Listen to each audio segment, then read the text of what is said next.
tous et à toutes et merci d'être venus pour ce forum. Donc certains vont arriver pendant le premier enseignement. Ce forum donc est sur la vie consacrée dont Jésus, pauvre, chaste et obéissant, est le parfait modèle. Le choix de ce forum a été motivé par les événements actuels de notre Église, année de la vie consacrée et synode sur la famille. Plus j'avançais dans la préparation de ce forum, et plus je ressentais comme un appel intérieur à parler de Jésus. J'ai écrit dans le communiqué de la semaine dernière « Pourquoi le thème de cette année aurait-il moins d'attrait que les thèmes de nos derniers forums de sens ? Parler de Jésus et présenter notre Seigneur comme un parfait modèle pour tous les hommes, est-ce vraiment non adapté à notre temps ? Nous ne le pensons pas, bien évidemment. Et nous comprenons davantage encore, en ce temps de relativisme et de grave crise des valeurs, combien Benoît XVI avait raison de dire aux jeunes lors des JMJ de Madrid de ne pas avoir honte de Jésus. J'avais voulu ce forum, c'est un fait, pour vous aider à mieux comprendre ce qu'est la vie consacrée et la valeur de son témoignage pour tous. Si la vie consacrée n'est pas bien comprise à l'intérieur de l'Église, comment peut-elle l'être à l'extérieur ? Mère Teresa, certes, a eu une action auprès des pauvres qui a touché le monde entier. Mais pour nos contemporains, à quoi cela sert-il de faire vœu de pauvreté, chasteté et obéissance ? La vie consacrée est inutile pour beaucoup. Jésus doit donc être davantage connu et aimé. Alors la vie consacrée sera davantage connue, reconnue et appréciée. Jésus, en effet, est le fondateur de la vie consacrée. Il a vécu pauvrement, il ne s'est pas marié, et par sa parfaite obéissance, il a accompli la rédemption. Il a initié, en venant en notre monde, une voie nouvelle, la voie des conseils évangéliques de pauvreté, chasteté et obéissance, qui fait entrer dans le troisième état de vie des baptisés, en communion organique dans le corps de l'Église, avec les fidèles laïcs et les ministres ordonnés. Sainte Thérèse de l'Enfant Jésus a été inspirée par le Saint-Esprit pour trouver la place des consacrés dans le corps du Christ. Cette place n'est ni dans la tête, car c'est la place des ministres ordonnés, ni dans les membres du corps, car c'est la place des fidèles laïcs, mais elle est dans le cœur de l'Église, ma mère, je serai l'amour. Le cœur n'est pas le tout du corps. Il a besoin de la tête et besoin de tous les autres membres. L'Église a donc besoin de saints fidèles laïcs, de saints ministres ordonnés et de saints consacrés. Les consacrés, plus que les autres membres d'une certaine manière, doivent témoigner de Jésus. Pour Marthe Robin, comme pour Mère Marie-Augusta, notre mère fondatrice, Jésus était le bien-aimé de leurs âmes. Une épouse qui aime amoureusement son époux n'a qu'un désir, parler de son époux, le faire connaître et aimer. Jésus, l'époux, doit être encore plus la joie du consacré. Sœur Thérèse de l'Enfant Jésus préparait ses vœux perpétuels au moment où sa cousine préparait son mariage. Sœur Thérèse de l'Enfant Jésus a compris qu'elle devait faire davantage encore que sa cousine pour plaire à Jésus, son futur époux, et pour se préparer à son alliance éternelle. La consécration par les conseils évangéliques est, ne l'oublions pas, un mariage aux effets éternels, l'alliance éternelle avec Jésus. Du fait de cette alliance éternelle, la vie consacrée devrait sans cesse renvoyer à Jésus l'époux.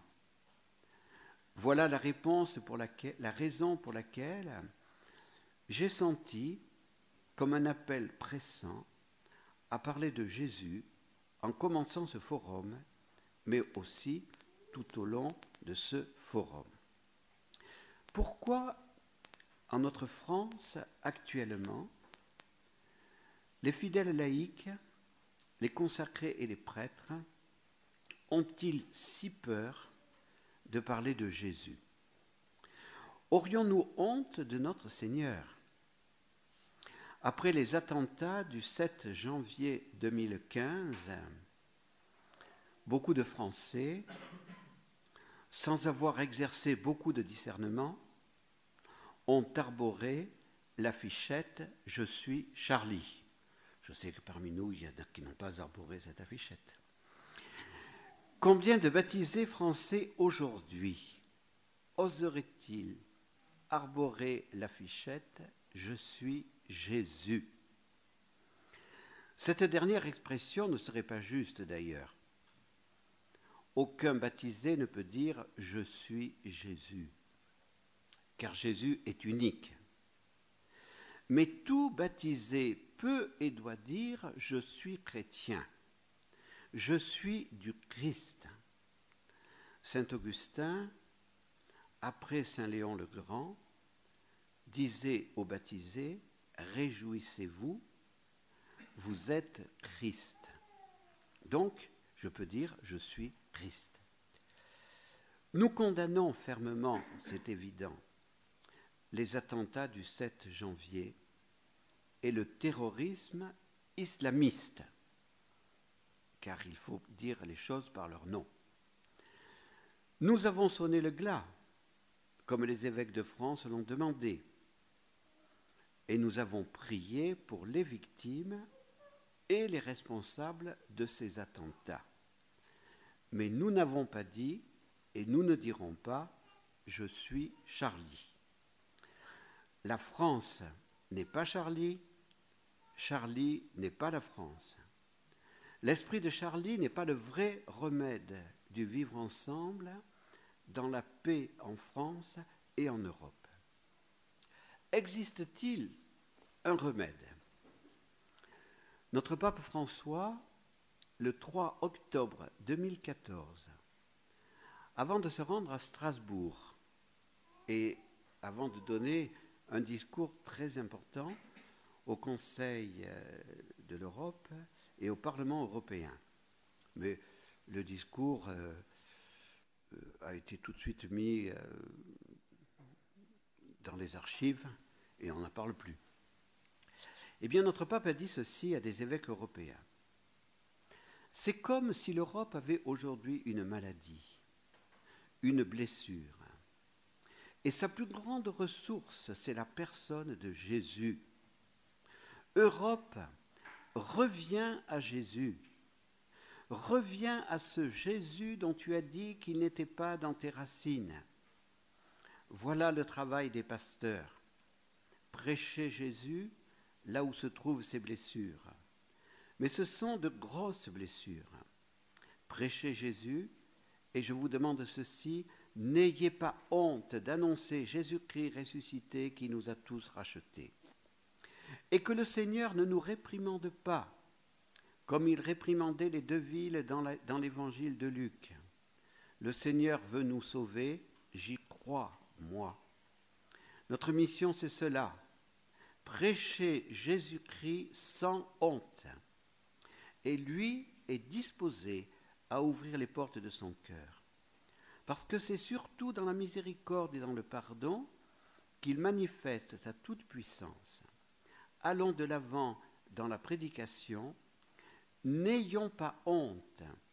Il y a de nombreuses manières de prêcher, mais à l'Europe mère, ou plutôt à notre grand-mère l'Europe, ou à l'Europe blessée, il n'y a que Jésus-Christ qui puisse dire aujourd'hui une parole de salut, il n'y a que lui qui puisse ouvrir une porte de sortie.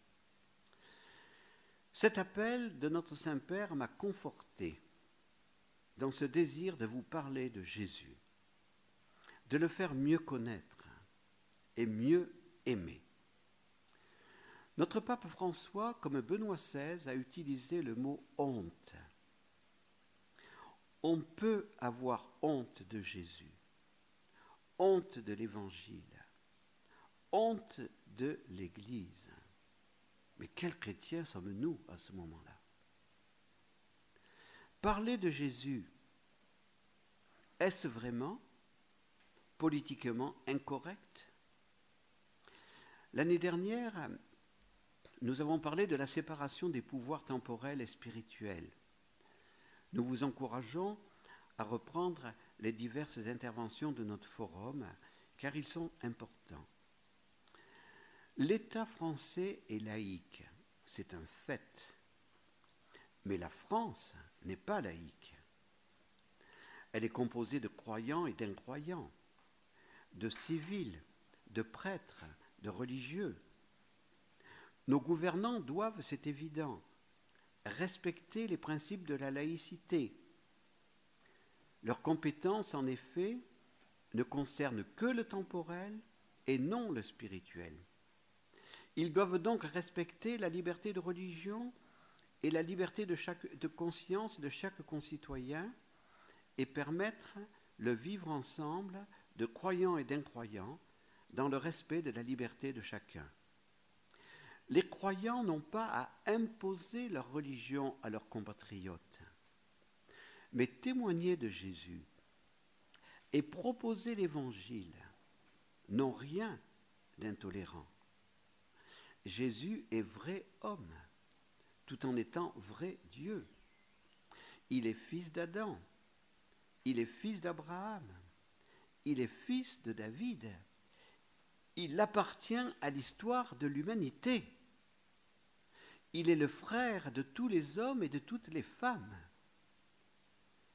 Nous avons donc tout à fait le droit de parler de Jésus, autant que de parler d'Aristote, de Socrate, de Jules César, de Mahomet ou d'autres. Osons parler de Jésus sans peur.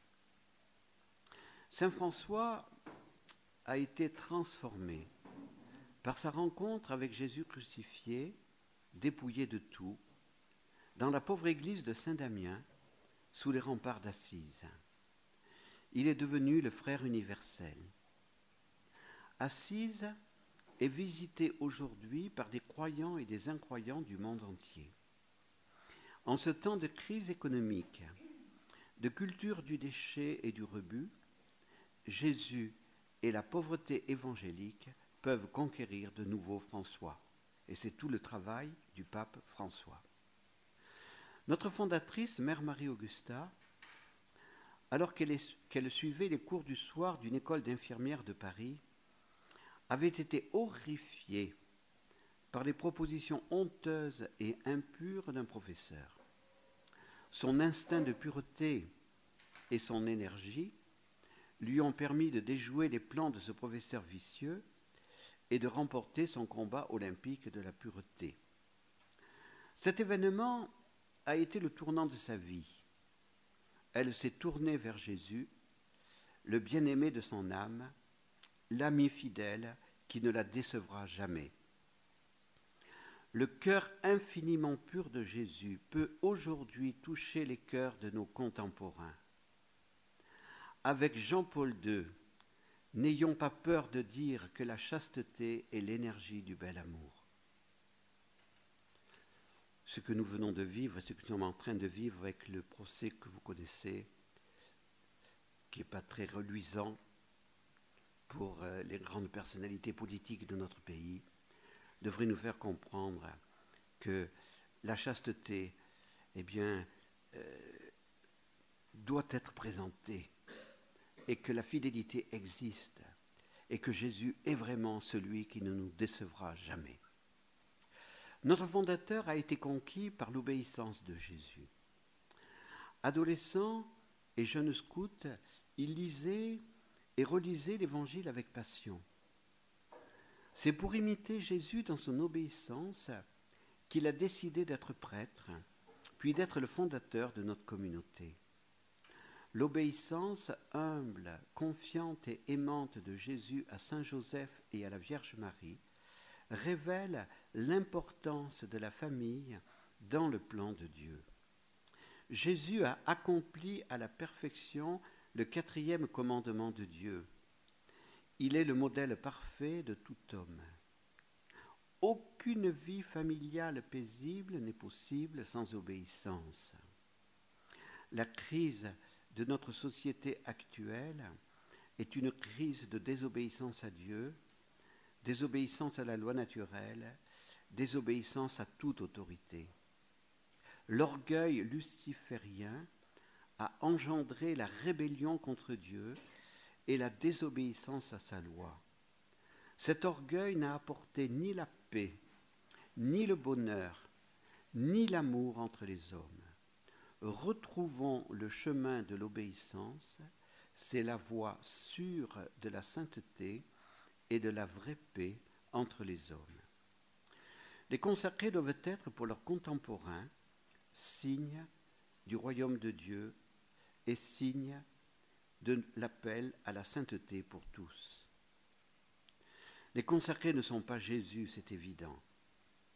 Je ne suis pas Jésus. Mais je tends à être identifié à lui. Les consacrés sont les signes de Jésus dans leur fragilité et dans leur faiblesse. Jésus a réconforté saint Paul, 1 Corinthiens 12. Ma puissance se déploie dans la faiblesse. Priez pour tous les consacrés, afin que Jésus puisse déployer sa puissance dans leur faiblesse.